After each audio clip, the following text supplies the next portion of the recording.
Welcome to Brightworks. What you're looking at is the left rear brake from a 1989 911. So I could not even get this little guy to think about having a piston retract. So I just loosened up the mounting bolts of the caliper.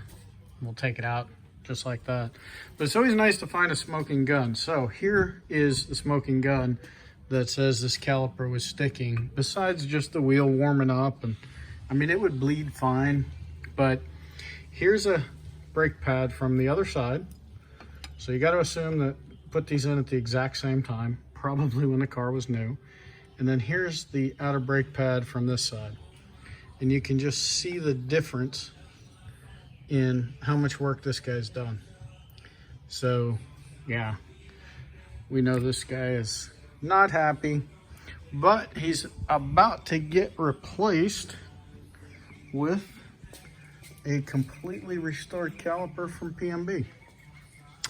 So, and we went with Zimmerman coated rotors. So these and new I think Cortico rear brake lines, because those were dated 1986. Even though the car's an 89, they must have been sitting on a shelf. So the rear brakes are gonna be rock solid. Fronts don't look like they have the problem, but yeah, not driving them too much. This one only has 40,000 miles. These things can seize up, especially if you're not bleeding your brakes every 2 years.